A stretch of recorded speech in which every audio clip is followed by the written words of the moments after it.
much of the support and the comments about why we should pass this. They don't talk about what's in this bill and what this bill is actually going to change and gut out of our Constitution.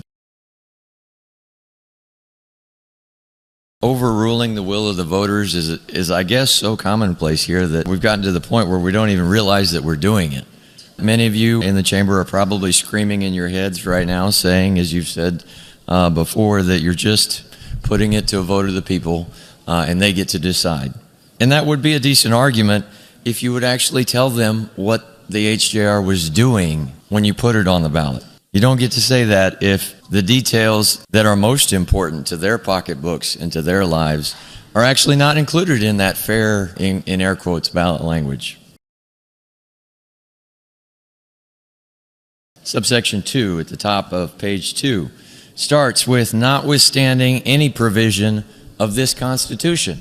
Scroll down to the third page, the next section that is amended, subsection 2, notwithstanding any provision of this Constitution to the contrary. Subsection 3, notwithstanding any provision of this Constitution to the contrary. The same with subsection 4 and subsection 5.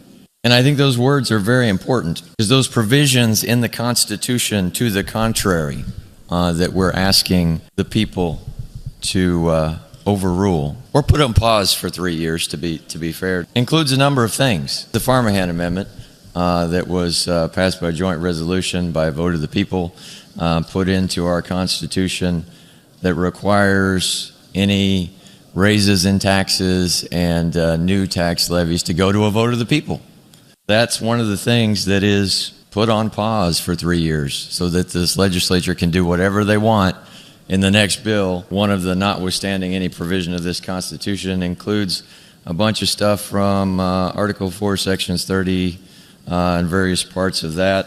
That's about the gas tax. This legislature can impose a new sales tax and raise the sales tax on the purchase of gas in a way that we haven't been able to do before, because the voters of the people of the state of Missouri put a line in the sand in the Constitution saying you cannot go farther than this. Also, part of the provisions in this Constitution to the contrary are going to include the prohibition on the taxing of services or anything not taxed before a certain date a number of years ago.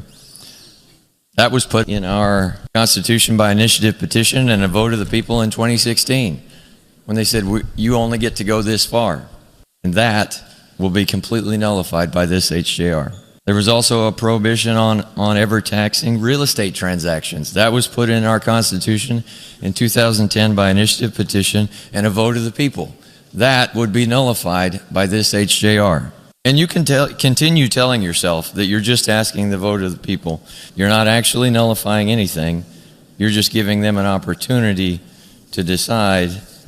But if you go to the bottom of that HJR, where the ballot language is in there, ask yourself, where in there does it say that I'm getting rid of all of these constitutional protections to our taxpayers? The ballot language simply says, shall the Missouri Constitution be amended to phase out the individual income tax based on revenue growth, reduce personal property tax and other local tax rates, modernize the sales and use tax for the purpose of eliminating income tax and reducing local tax rates, and protect local funding for public schools.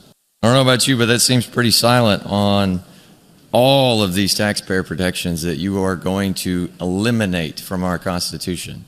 Mostly forever, and at least in 2 cases just for the next 3 years. But I'm sorry, but I think our legislature can do a lot of damage in 3 years. So to my colleagues, I would just ask if we could, for once, maybe today, agree to be honest with our voters and actually tell them what's in the joint resolution that we're asking them to pass.